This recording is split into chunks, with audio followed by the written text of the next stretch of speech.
اعوذ باللہ من الشیطان الرجیم بسم اللہ الرحمن الرحیم السلام علیکم۔ اے اللہ ہمارے دلوں کو علم کے نور سے منور فرما اور ہمیں حق بات کہنے اور سننے کی توفیق عطا فرما۔ ناظرین اکرام، آج کا موضوع نہایت حیرت انگیز ہے۔ آج ہم جانیں گے طوفان نوح علیہ السلام، جس کا تذکرہ ہم قرآن پاک میں پڑھتے ہیں۔ کیا یہ صرف اسلامی تعلیمات تک محدود ہے یا دنیا کے دیگر بڑے مذاہب اور تہذیبوں میں بھی اس کا کوئی عکس ملتا ہے؟ اس ویڈیو کو آخر تک ضرور دیکھیے گا، کیونکہ آپ ایسے انکشافات ملیں گے جو آپ نے شاید پہلے کبھی نہ سنے ہوں۔ سامعین محترم، قرآن کریم میں حضرت نوح علیہ السلام کا ذکر 43 مرتبہ آیا ہے۔ آپ کو اللہ تعالیٰ نے اپنی قوم کی طرف پیغمبر بنا کر بھیجا جو بت پرستی میں غرق تھی۔ قرآن پاک میں سورہ ہود آیات نمبر 25 تا 49 میں طوفان کا مکمل واقعہ بیان ہوا ہے۔ حضرت نوح علیہ السلام نے اپنی قوم کو 950 سال دعوت دی، لیکن وہ لوگ نہ مانے۔ بالآخر اللہ تعالیٰ کا عذاب آیا، آسمان سے بارش برسی، زمین سے پانی نکلا اور پوری زمین ایک سیلاب میں ڈوب گئی۔ صرف حضرت نوح علیہ السلام اور وہ افراد جو کشتی میں سوار تھے بچا لیے گئے۔ یہودیوں کی مقدس کتاب توریت کے پہلے حصے یعنی سفر پیدائش کے باب نمبر 6 سے 9 تک طوفان نوح کا تفصیلی ذکر موجود ہے۔ یہودی روایات میں بھی نوح علیہ السلام ایک نیک انسان تھے۔ توریت کے مطابق خدا نے زمین کی بدی کو دیکھ کر فیصلہ کیا کہ انسانوں کو ختم کر دیا جائے، لیکن نوح اور اس کے خاندان کو بچا لیا گیا۔ کشتی کا ماڈل،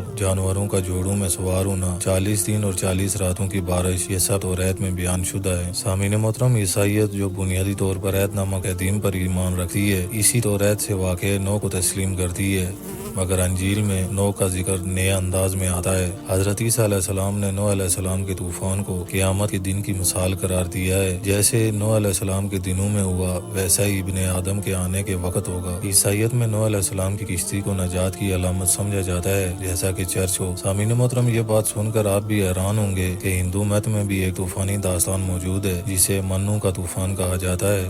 شریمت بھاگوت پران کے مطابق ایک نیک انسان منو کو ایک مچھلی جو وشنو دیوتا تھی خبردار کرتی ہے کہ ایک عظیم طوفان آنے والا ہے۔ منو ایک کشتی تیار کرتا ہے جس میں وہ تمام جانداروں کے نمونے محفوظ کرتا ہے۔ یہ کشتی ہمالیہ کے پہاڑوں سے ٹکرا کر رکی ہے، بالکل ویسا ہی جیسا کہ نوح علیہ السلام کی کشتی جودھی پہاڑی پر رکی تھی۔ سامعین محترم، یہاں یہ بات حیرت کی ہے کہ واقعے کا ڈھانچہ قرآن، توریت اور ہندو مت میں تقریباً ایک جیسا ہی ہے۔ ایک نیک انسان، ایک طوفان، کشتی، جانور اور نجات۔ سامعین محترم، طوفان نوح کی سب سے قدیم داستان ہمیں مٹی کی تختیوں میں ملتی ہے جو تقریباً 2000 سال قبل مسیح کی بابلی تہذیب سے تعلق رکھتی ہیں۔ گیلکا میں شیپک میں ایک کردار اوتانا پیشتم ہے جسے دیوتا خبردار کرتے ہیں کہ طوفان آنے والا ہے۔ وہ کشتی بناتا ہے اور جانور جمع کرتا ہے اور بعد میں اس کی کشتی ایک پہاڑ پر آ کر رکتی ہے۔ سامعین محترم، یہ حیرت انگیز مماثلت ہمیں یہ بتاتی ہے کہ طوفان کا یہ تصور صرف مذہبی کتابوں تک محدود نہیں ہے،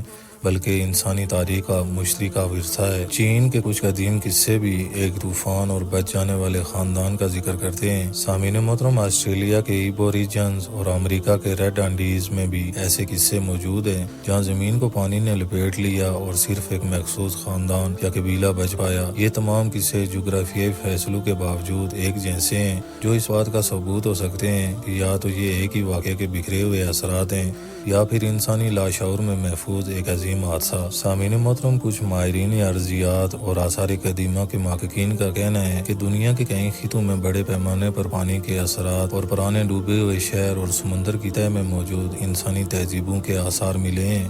کچھ محققین کو ترکی کی ایک پہاڑی پر کشتی نما ڈھانچے ملے ہیں۔ اگر سائنسی دنیا اسے مکمل طور پر ثابت نہیں کر پائی، لیکن یہ آثار اب بھی تحقیق کا مرکز ہیں۔ سامعین محترم، اسلام ہمیں یہ سکھاتا ہے کہ ہر نبی کی قوم کو کسی نہ کسی انداز میں آزمائشیں اور انذار ملا، اور نوح علیہ السلام کا طوفان اس کی ایک بڑی مثال ہے۔ یہ واقعہ ہمیں صرف تاریخی داستان نہیں دیتا، بلکہ یہ سبق دیتا ہے کہ اللہ کی نافرمانی کی سزا عظیم ہو سکتی ہے۔ ایک بندہ جب خلوص سے اللہ پر ایمان رکھتا ہے تو اللہ اسے بچا لیتا ہے۔ حق بات ہر زمانے میں کم لوگوں کو پسند آتی ہے، لیکن آخرکار کامیابی اہل حق کی ہوتی ہے۔ اے اللہ، ہمیں نوح علیہ السلام کی استقامت، ایمان اور صبر جیسی صفات عطا فرما۔ ہمیں ہر فتنے، ہر گمراہی اور ہر طوفان سے محفوظ رکھ۔ ناظرین اکرام، اگر آپ کو یہ ویڈیو معلوماتی سبق آمیز اور حیرت انگیز لگی ہو تو اسے ضرور لائک کیجیے، شیئر کیجیے اور ہمارے چینل کو سبسکرائب کرنا مت بھولیے۔